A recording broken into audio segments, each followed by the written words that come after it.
Greetings. Ken Woodward here. Welcome back to another episode of Curated Questions. Together, we engage inquisitive humans about how they use questions to navigate and make sense of our world. I ask every guest what their right now question is. It brings the conversation into the present.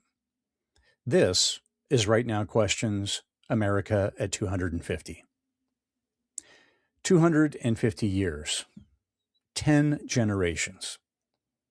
We took one question out into two places, the garden of the Heurich House in Washington, D.C., and a town center street in Rockville, Maryland. A right now question. What are you asking right now about America at 250 years old? We did not coach anyone. These are short clips. The real conversations ran longer on both sides of what we kept. We asked and we listened. What came back was not one mood. It was several, sitting side by side, some fear, some grief, some stubborn hope, a little about parking. I'm going to stay out of it for a while. 5 people. Let them talk. Then I'll be back to pull on the threads I noticed.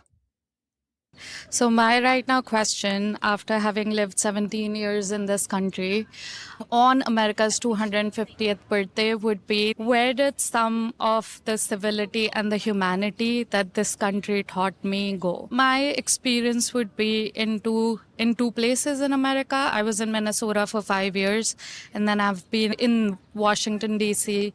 since 2016.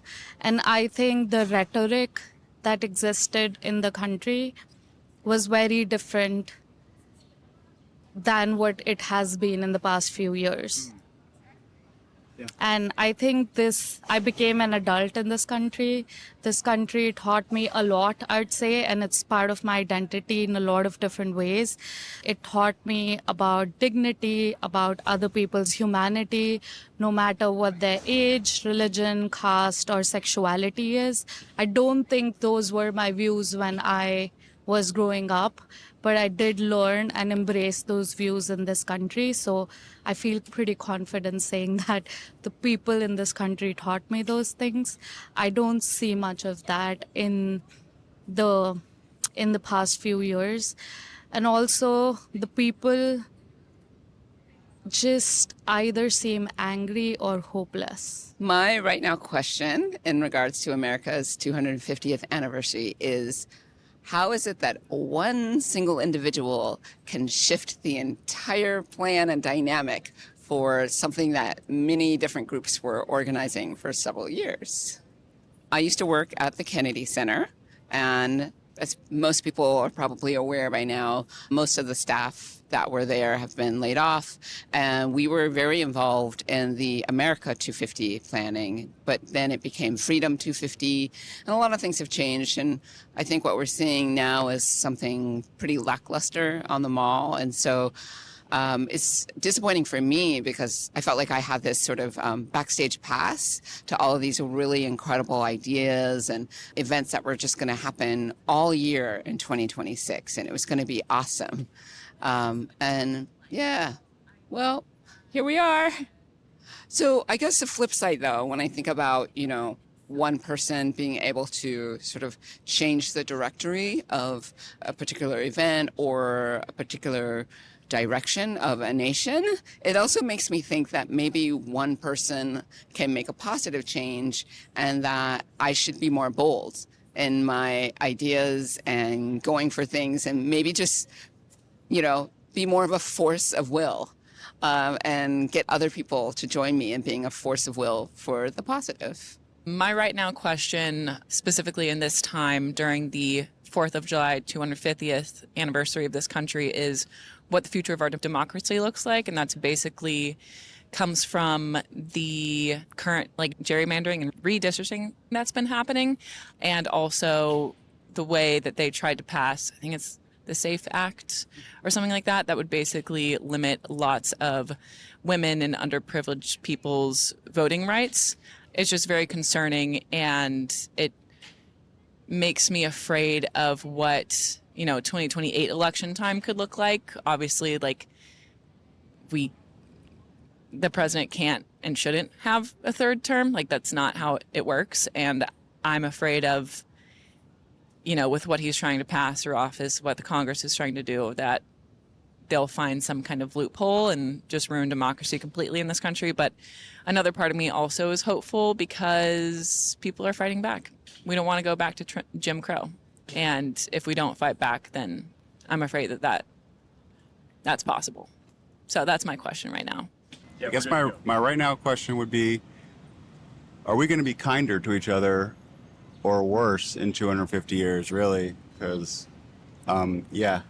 And also, where the am I going to park in the Inner Harbor tonight? I have no clue. Other than that, I guess I got it all figured out. So my right now question is, what are we going to accomplish next as America, as a country? I think there's definitely a lot of divisions in the country right now, and it's not as always happy as it could be, but I think there's also a lot of good. I was reminded at the pool today, I just saw random people coming together and interacting and having fun, talking amongst themselves, and reminded me that, even in times when it seems like we're still like very polarized and divided, there's actually between humans a lot of good between one another, and we're actually still very friendly to one another. And that gives me hope that, past the badness that we do see, that we can come together, and we do come together and do great things. I'm back, and it's my turn. Here is what I heard. Not one feeling, several sitting next to each other, none of them canceling the others out. I heard a woman grieve a civility she was taught here and watched it thin. I heard a woman afraid for the vote and unwilling to lose it quietly. I heard Holly lose an institution and decide to become one. I heard Scott hold the next 250 years in one hand and tonight's parking in the other. I heard Robbie find the whole country again in a crowd at a pool. 5 colors, each distinct, each carries its own beauty. But there is one thread, and I want to pull on it gently. At first, it sounds like people against institutions. The big things fail us. The people save us. That is close, and it misses the mark. Holly is the one who shows why. The thing that broke Holly's celebration was not a building. It was a person. She says it plainly. One individual moved the whole plan. And the thing that gives her hope is also one person, herself, deciding to be a force. Same unit, a human being, spending their will, once as the wound, once as the cure. What changed was the distance. Agency far away and above you arrives as something done to you. You did not vote for it. You cannot reach it. It feels like weather. Agency, close enough to touch or sitting in your own 2 hands, arrives as hope. It's something you can spend. You can join it. Listen again, and it's in all of them. The map makers are far. The vote is near, once your own hand is on it. The rhetoric that turned people angry is far. The neighbor who taught you dignity is near. The next 250 years are far. The parking is very near. The polarized vibe is far. The stranger at the pool is right there. The fear lives at a distance. The hope lives within reach. And here's the part that I kind of keep turning over. A country is agency that got old. 10 generations of people making choices stacked so high and so long that we forgot that they were ever choices. That is why it can feel like it is done to us. We are looking at 10 generations of hands and calling it a wall, which means the wall is closer than it looks. We spoke with 3 women in the garden of a house that one immigrant built. Christian Heurich came here from Germany in 1866, orphaned young, steerage across the ocean, almost nothing in his pockets. He built the largest brewery in Washington, D.C., and raised a stone mansion to match. When he raised it, it was the most modern house in Washington, the first one built not to burn. He lived to 102, long enough to watch the country turn over more times than most of us ever will. That house at their backs was once one immigrant's nerve, and one of the women in that garden is an immigrant too, asking whether the country still teaches what it once taught her. The answer was standing right behind her, in stone. His brewery is gone. It stood on the river in Foggy Bottom until they tore it down, and the Kennedy Center rose on the same ground. Holly worked at the Kennedy Center. One immigrant's gamble, then a national stage, then a room full of people losing their jobs, all on the same patch of earth. A wall is just an old dare, and it can be dared again. Because this country began as an ask, the Declaration is a list of demands, grievances aimed at the most distant power there was, a king across an ocean. The founding act was a question flung the maximum distance. By what right do you rule us? They answered it with a country. Every generation since has had the same job. Aim the founding question again. Ask the country to become what it said it would be. Not everyone got to ask gently. Every 4th of July, I read Frederick Douglass. In 1852, he rose in Rochester and asked the hardest question a person can put to a country on its birthday. What to the enslaved is your 4th of July? He stood inside the celebration and refused to let the promise stay a decoration. He asked more of America than America was giving.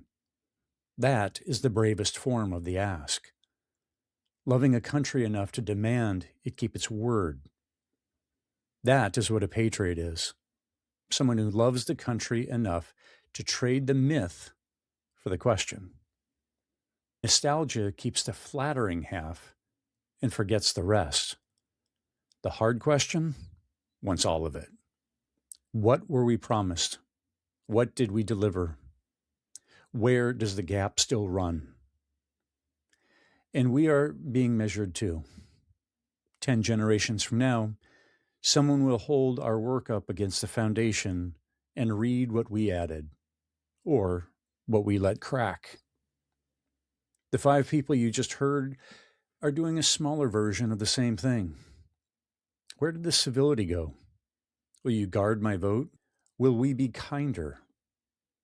What is the sound of citizens reaching for the far thing and refusing to let it stay far? So here is my right now question, and I'm aiming it to the way Douglass aimed his. Not inward this time, but outward. What is the question this country is avoiding that would change everything? I'm not going to tie this off. These 5 are still asking, so am I. A country this age should still be asking. We're still young, a teenager, awkward and strong, still learning to be accountable to our most vulnerable siblings. The question stays open. We hand it forward.